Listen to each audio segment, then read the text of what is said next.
یا رب ہجوم درد کو دے اور وسعتیں، یا رب ہجوم درد کو دے اور وسعتیں، دامن تو کیا ابھی میری آنکھیں بھی نم نہیں۔ ناظرین کرام، اس مشہور زمانہ و آفاقی شعر کے تخلیق کار کا نام جگر مراد آبادی ہے، اور آج اردو کے اس ممتاز و مایہ شاعر کا یوم ولادت ہے۔ اس موقع پر ہم انہیں خراج عقیدت پیش کرتے ہیں۔ دوستو، سنہرا ہندوستان میں آپ کا استقبال ہے۔ میں ہوں آپ کا میزبان آفتاب عالم۔ ناظرین کرام، آج جگر مراد آبادی کی یوم ولادت کے موقع پر ہم ان کے تعلق سے باتیں کریں گے۔ ناظرین، گفتگو میں آگے بڑھنے سے قبل آپ سے گزارش ہے کہ اس چینل کو سبسکرائب کریں، ویڈیو کو لائک اور شیئر کریں۔ دوستو، جگر مراد آبادی کا اصل نام علی سکندر تھا۔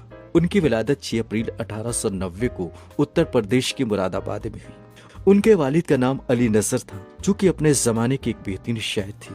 جگر کی ابتدائی تعلیم گھر اور مکتب میں ہوئی، جہاں انہوں نے اردو، فارسی اور عربی سیکھی۔ جگر کم عمری میں ہی اپنے والد سے محروم ہو گئے تھے۔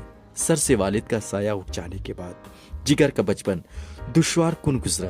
والد کے علاوہ ان کے چچا مولوی علی ظفر و خاندان کے دیگر افراد بھی شاعری کیا کرتے تھے، لہذا شاعری جگر کو ورثے میں ملی تھی۔ ناظرین، جگر کو بچپن میں ہی شعر و شاعری سے گہری وصیت ہو گئی تھی، چنانچہ انہوں نے 14 برس کی عمر میں ہی شعر گوئی کا آغاز کر دیا۔ ابتدائی دنوں میں انہوں نے حیات بخش رسا سے اصلاح لی، پھر داغ کی شاگردی اختیار کی۔ جگر کی شاعری کا یہ عالم تھا کہ کسی مشاعرے میں ان کی شرکت مشاعرے کی کامیابی کی ضمانت ہوا کرتی تھی۔ ان کا دل چھو لینے والا ترنم اور اشعار کی غنائیت ان کی شاعری کو ممتاز و منفرد بناتی۔ جگر نے کبھی بھی مشاعرے میں سب سے پہلے یا سب سے آخر میں اپنا کلام سنانے پر تردد نہیں کیا، بلکہ جب کبھی انہیں دعوت سخن دی جاتی، وہ اپنے اشعار سے سامعین و حاضرین کے دل جیت لیتے۔ انہوں نے گرچہ داغ کی شاگردی اختیار کی اور اصغر گونڈوی سے والہانہ محبت کرتے تھے، لیکن اپنی شاعری کو ان دونوں شعراء کے اسلوب سے الگ رکھا۔ ناظرین، جگر انسان دوست شخص تھے۔ ان کے سینے میں دھڑکنے والا دل ہمدردی، انکساری، انسان پروری اور خلوص و عشق کی ایک بڑی کائنات تھا۔ ان کی زندگی کے دامن میں محبت ہی محبت تھی۔ انسان کی خوشحالی اور آسودگی ان کی لازوال آرزو تھی۔ ان کا یہ شعر ان کی شخصیت کا بدرجہ اتم ترجمانی کرتا ہے۔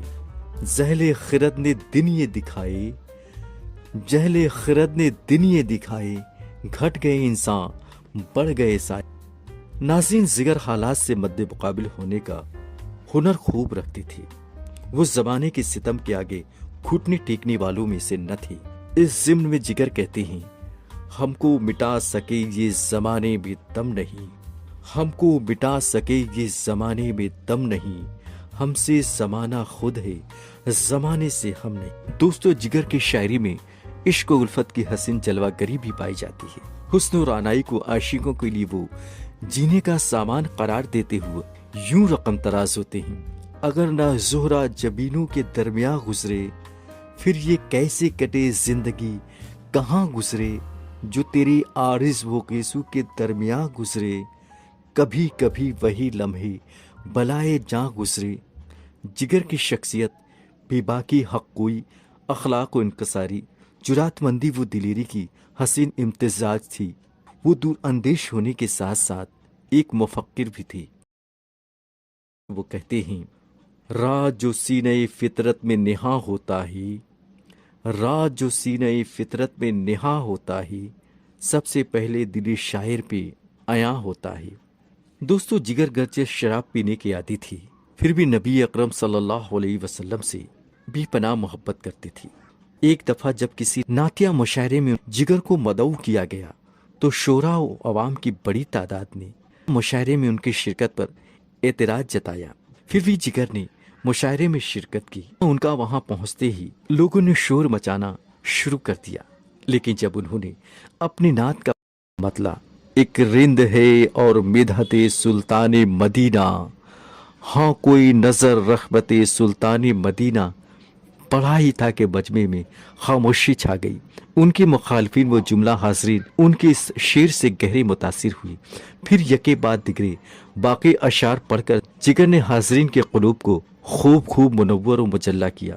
تو صبح ازل آئینہ حسن ازل بھی ہے، صلی علی صورت سلطان مدینہ، اے خاک مدینہ تیری گلیوں کے تصدق، تو خلد ہے تو جنت سلطان مدینہ، ظاہر میں غریب الغربا پھر بھی یہ عالم، شاہوں سے سوا سطوت سلطان مدینہ، اس طرح کے ہر سانس میں مصروف عبادت، دیکھوں میں در دولت سلطان مدینہ، اس امت یاسی سے نامو فیر خدایا، نازک ہے بہت غیرت سلطان مدینہ، کچھ اور نہیں کام جگر مجھ کو کسی سے، کافی ہے بس ایک نسبت سلطان مدینہ۔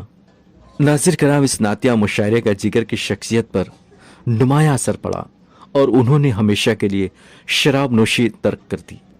جگر مراد آبادی نے اپنی شاعری سے اردو زبان و ادب کی جن نوعیت کی خدمات انجام دی ہے انہیں کبھی بھی فراموش نہیں کیا جا سکتا۔ ان کا پہلا مجموعہ کلام 1922 میں داغ جگر کے نام سے شائع ہوا، دوسرا شعری مجموعہ شعلہ طور کے نام سے 1932 میں چھپا اور تیسرا مجموعہ کلام آتش گل 1958 میں شائع ہوا۔ دوستو، جگر کی شاعرانہ عظمت کے اعتراف میں حکومت ہند نے انہیں پدم بھوشن کے اعزاز سے نوازا۔ اردو ادب کے اس عظیم فنکار نے 9 ستمبر 1960 کو گونڈا میں اس دار فانی کو خیر بات کہا تھا۔ ناظرین، ہمارا یہ ویڈیو آپ کو کیسا لگا کمنٹ کیجیے، اگر پسند آیا ہو تو لائک اور شیئر کیجیے اور ہمارے چینل کو برائے کرم سبسکرائب کیجیے۔ آئندہ ویڈیو میں کچھ نئی جانکاریوں، نئی معلومات کے ساتھ آپ سے پھر ملاقات ہوگی۔ تب تک کے لیے آداب۔